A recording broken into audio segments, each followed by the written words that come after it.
Hello, dear students! Today is another day full of exciting learning experiences about communication and language. I'm Miss Rogin Nakiraya, and welcome to my English class. Let's start this session with the learning competencies. Number 1, demonstrate appreciation and understanding of expository text through infographics. Number 2, identify the different kinds of non-linear text and their usage. Number 3, organize information from linear text into any textual aid. And lastly, analyze visual-verbal relationship through tables, graphs, infographics, and information maps. Before we proceed with our lesson for today, let us have first a recap of our previous topic. This is the flashback report. Number 1. What are words and expressions that emphasize a point according to their categories and functions? The correct answer is emphasis markers. Very good. Number 2. What is the purpose of a persuasive text? The answer is to persuade. Very good. And number 3. What do you mean by Oreo in writing a persuasive text? The correct answer is O for opinion, R for reason, E for example, and O for opinion. Good job! Before we dive deeper into our lesson for today, let us start with our priming activities. Let's play 3 visuals and 1 element. You have to guess the mystery word by analyzing the connection of each picture. Clues and 5 seconds will be given before you answer. Let's start with number 1.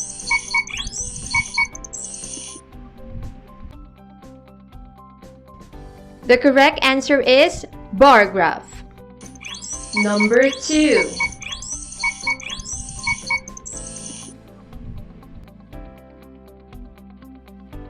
It is line graph. Number 3.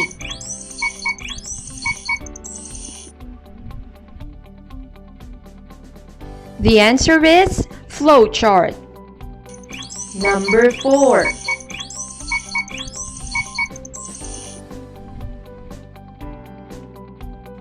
The answer is table. And number 5.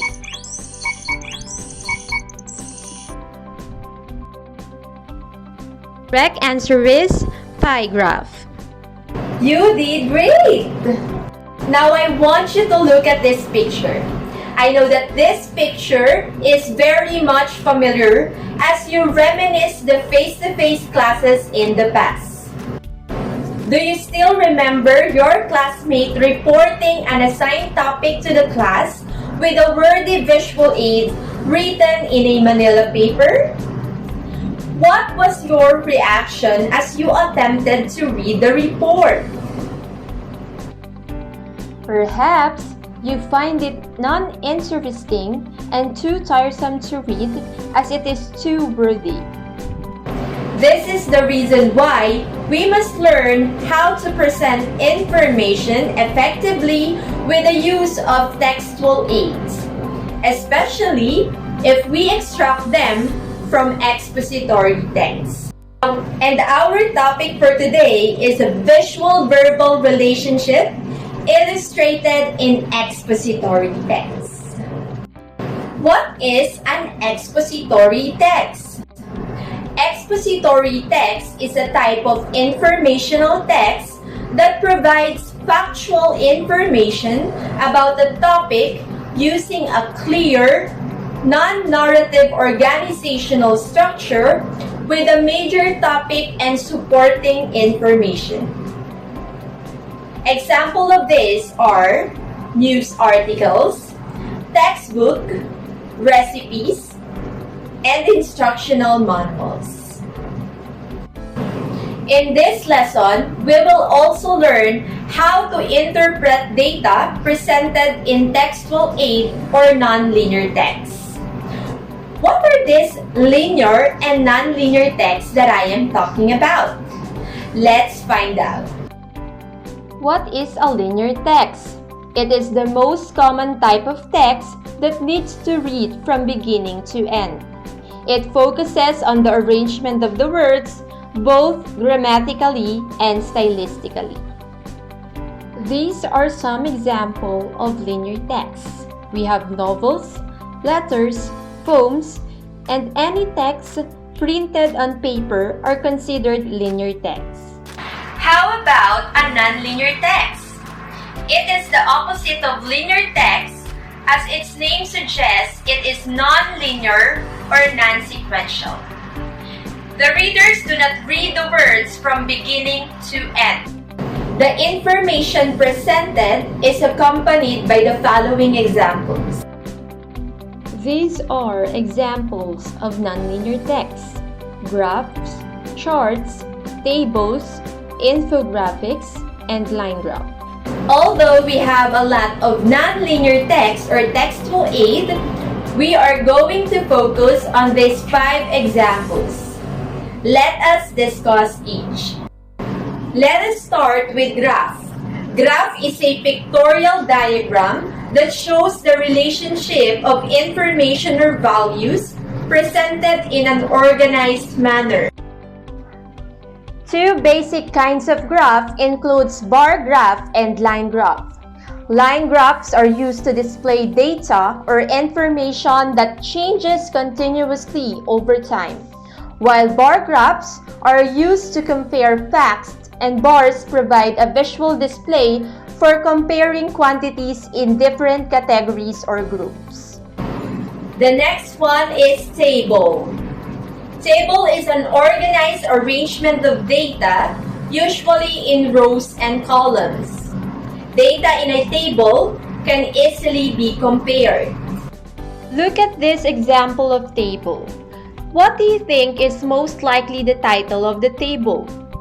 If we try to analyze it, we can see that there's a different social media platforms and age ranges. That's correct. The title can be preferred social media platform by age. The third one is map. This refers to collection of data showing spatial arrangement or distribution of something over an area. These are 2 common maps. We have location map that helps us to find the route or a specific location, while a concept map is a visual organization and representation of knowledge. It shows concepts and ideas and the relationships among them. Another one is charts.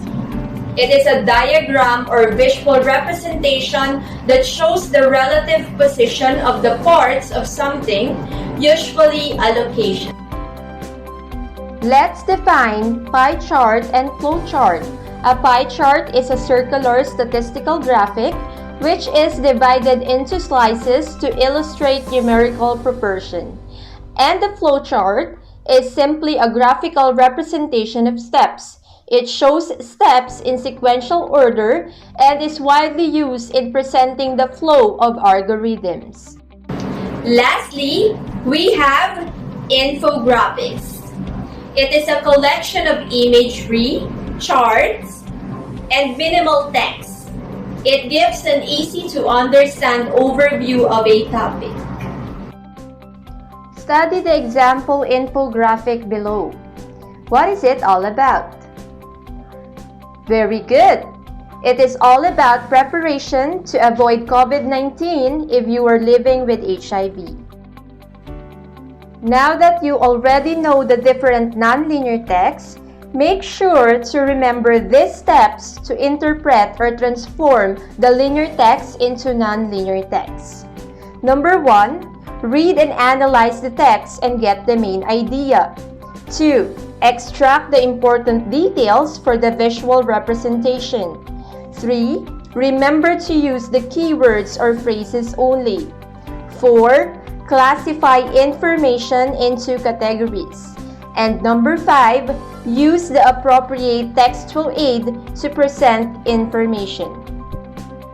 And now that you have mastered the competency, I am going to introduce you to the visual trend. Visual trend. As you put your knowledge into higher application, let us now assess your learning by participating in Think, Pair, Share activity. Study and analyze the illustration. I know that everybody is familiar with this trending illustration. Tell what is it all about. Brainstorm with your partner and write your interpretations about the illustration. Share your work in class. Great work, students! I know that you are now familiar on how to use this non-linear text. Now to wrap up today's lesson, let us see if you really learned and discover new things by answering fact or bluff activity. In this activity, you are going to tell whether the following statements that I'm going to show you later on is a fact or a bluff. Are you ready? Let's get started. Number 1. We can avoid wordy visual aids with the use of different nonlinear texts. Is it a fact or a bluff? It's a fact. Next, based on the given infographic from the Philippine Star, Manila was not included in the ranking of the wealthiest municipalities in the Philippines. Is it a fact or a bluff? It's a bluff. Lastly, study this infographic from Statista posted on November 23, 2020. It is therefore concluded that the highest percentage of effectiveness of COVID-19 prevention is tested and seen in the countries of USA and Germany. Is it a fact or a bluff? The answer is fact. Very impressive, students! It seems that you really learned a lot from this lesson. Let us extend your learning by accomplishing this assignment. Read articles about safety protocols on how to avoid the spread of COVID-19. Afterwards, illustrate these steps or protocols through infographics. And take note of the rubric that will be used in evaluating your infographics. I hope that you had fun while learning great lesson today. May this lesson help you to become a better communicator and a better user of information. That's all for today. Once again, I'm Miss Rogin Macaraya, and I'll see you again on our next video lesson. Goodbye, students!